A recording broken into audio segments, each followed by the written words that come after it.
दोस्तों, गंदी फिल्मों के रैकेट में बुरी तरह फंस चुकी शिल्पा शेट्टी ने सुशांत सिंह राजपूत के रहते कभी भी उन्हें रिगार्ड नहीं दिया। यहाँ तक कि सुशांत के जाने के बाद भी शिल्पा मीडिया से कहती रही, कुछ अच्छा पूछो, सुशांत के बारे में बिल्कुल मत पूछो। अब हमारा मकसद ये बताना नहीं है दोस्तों, क्योंकि ये सब कुछ सभी को मालूम है।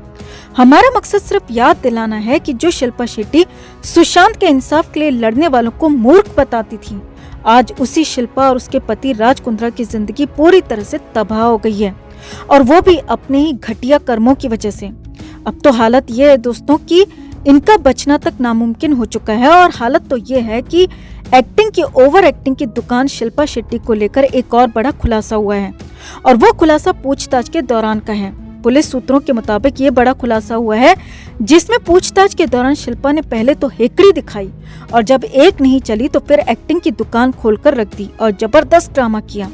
यहाँ तक कि कई बार रो भी पड़ी, लेकिन अंत में जब पुलिस ने सख्ती दिखाई और एक झटके में शिल्पा के सिर से एक्टिंग का भूत उतार दिया, तो फिर क्या क्या हुआ शिल्पा की पूछताछ में ड्रामा, कैसे शिल्पा की हेकड़ी उतारी गई, कैसे तमाशे पर लगा ब्रेक, सब कुछ आपको बताते हैं। आप भी इस वीडियो को शेयर करें और कमेंट करके अपनी राय शिल्पा शेट्टी को लेकर जरूर दें। तो शिल्पा शेट्टी अपने फिल्मी करियर में तो कभी ढंग की एक्टिंग नहीं कर पाई, हमेशा शिल्पा ओवर एक्टिंग की दुकान ही नजर आई। बस शिल्पा ने एक ही काम जिंदगी में अच्छा किया था, और वो था अमीर बिजनेसमैन को फंसाकर शादी करना। लेकिन अब तो वो शादी भी शिल्पा पर भारी पड़ गई है, और शिल्पा को इस शादी पर लेने के देने पड़ रहे हैं। और उसी राज कुंद्रा की वजह से शिल्पा को गिड़गिड़ाना पड़ा, रोना पड़ा, तमाशा तक करना पड़ा। जी हाँ, शिल्पा शेट्टी को लेकर भयंकर खुलासा हुआ है, जो कि बेहद हैरान करने वाला है। 23 जुलाई को शिल्पा शेट्टी के पति राज कुंद्रा की रिमांड खत्म हुई थी, और उसके बाद जब कुंद्रा की रिमांड 27 जुलाई तक बढ़ाई गई, तो फिर मुंबई पुलिस राज कुंद्रा को लेकर शिल्पा शेट्टी के विला में पहुंच गई, और शिल्पा शेट्टी से 6 घंटे तक पूछताछ हुई थी। अब आपको पहले ही बता चुके हैं कि शिल्पा से क्या क्या सवाल हुए थे, क्या क्या जवाब शिल्पा ने दिए, लेकिन अब पुलिस सूत्रों से बड़ा खुलासा हुआ है शिल्पा के ड्रामे को लेकर। शिल्पा शेट्टी ने पूछताछ में पुलिस की एंट्री पर खूब तमाशा किया, खूब हंगामा किया। वो सिलसिलेवार तरीके से आप भी देखिए और समझिए।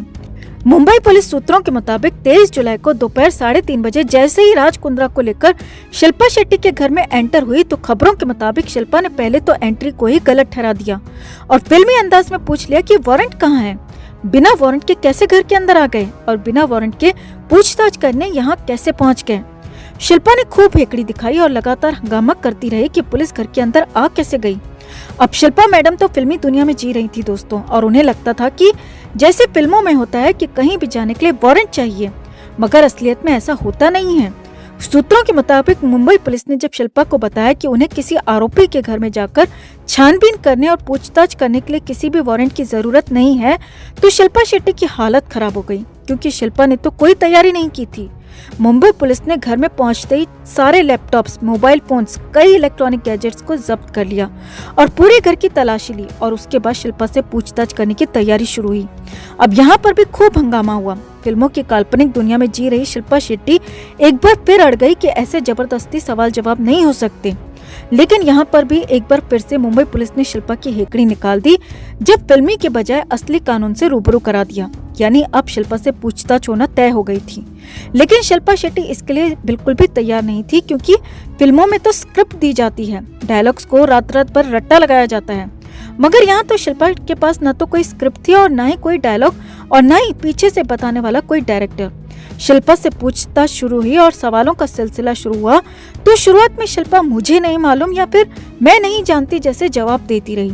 अब इसी दौरान पुलिस सूत्रों के मुताबिक शिल्पा ने अपने पति राज कुंद्रा का भी खूब बचाव किया और कहा कि उनके पति कुंद्रा गंदी फिल्में नहीं बनाते, वो तो रोमांटिक इरोटिक फिल्में बनाते हैं, और इरोटिक फिल्में बनाना तो एक तरह से प्रेम की अभिव्यक्ति है, दिखाना है। इससे ज्यादा हास्यास्पद बयान शिल्पा नहीं दे सकती थी दोस्तों, जो साफ तौर पर पॉर्न और गंदी फिल्मों को, जो फिल्में भोली लड़कियों को बहला फुसलाकर कॉन्ट्रैक्ट साइन करवाकर बनाई जाती थी, उसका बचाव किया जा रहा था। और ये सब कुछ काम इनके महान पतिदेव कर रहे थे।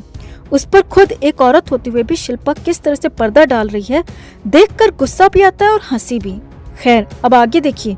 पुलिस सूत्रों के मुताबिक शिल्पा ने अचानक रोना शुरू कर दिया। जी हाँ, पिछले 20 सालों से भी ज्यादा समय से फिल्म इंडस्ट्री में मौजूद शिल्पा शेट्टी को रोने के लिए किसी फिल्मी डायरेक्टर की जरूरत नहीं पड़ी और खुद ही पहले ही टेक में शिल्पा रोने लगी, यानी कि शिल्पा रोने की एक्टिंग करने लगी थी। इतना ही नहीं, खबर है कि शिल्पा शेट्टी पूछताछ के लिए आई टीम के आगे गिड़गिड़ाने लगी और उन्हें छोड़ देने और माफ कर देने की अपील करने लगी। ये सब कुछ वैसा ही था जैसा कि फिल्मों में अक्सर होता है और किसी भी गुनाह के बाद बोला जाता है कि मुझे माफ कर दो, मुझे छोड़ दो। मगर यहाँ तो रील नहीं बल्कि रियल लाइफ चल रही थी। शिल्पा की बातों का और शिल्पा के आंसुओं का मुंबई की पुलिस की टीम पर कोई असर नहीं हुआ। पूछताछ आगे जारी रही।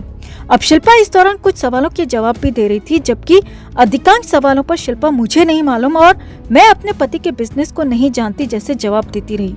अब पुलिस सूत्रों के मुताबिक दूसरी बार शिल्पा ने फिर रोना शुरू कर दिया और गिड़गिड़ाने तक लगी। लेकिन पुलिस अधिकारी तो जानते थे कि सब कुछ फिल्मी है और इसका उन पर कोई असर नहीं हुआ। पुलिस सूत्रों के मुताबिक शिल्पा शेट्टी एक दो नहीं बल्कि पूछताछ में 4 बार ऐसे ही रो पड़ी और जब शिल्पा ने गिड़गिड़ा कर महिला पुलिस अधिकारी के पैर पकड़ लिए तो तमाशा और बढ़ गया। अब यहाँ पर खबर है कि शिल्पा को जबरदस्त फटकार लगाई गई। सूत्रों के मुताबिक शिल्पा से साफ साफ कहा गया कि ये फिल्म का सेट नहीं है जो तुम एक्टिंग पर एक्टिंग किए जा रही हो, ये असल जिंदगी की पूछताछ है। जितना ज्यादा तमाशा करोगी उतना ज्यादा तुम्हारा नुकसान होगा, जितना सीधे सीधे सवालों के जवाब दोगी उतना तुम्हारे लिए अच्छा होगा। हालांकि कुछ जगहों से खबर तो यहाँ तक है दोस्तों कि शिल्पा के तमाशे और ड्रामे से परेशान होकर शिल्पा शेट्टी को एक थप्पड़ तक जड़ दिया गया। हालांकि इसकी पुष्टि नहीं हो पाई है, लेकिन पूरी तरह से साफ है कि शिल्पा ने पूछताछ में भयंकर ड्रामा किया, भयंकर तमाशा किया, 4 बार रो पड़ी, एक्टिंग की दुकान खोलकर रख दी। लेकिन इस तमाशे का, ओवर एक्टिंग का पुलिस की टीम पर कोई असर नहीं हुआ और शिल्पा की हेकड़ी निकालते हुए शिल्पा शेट्टी से करीब 6 घंटे तक पूछताछ हुई।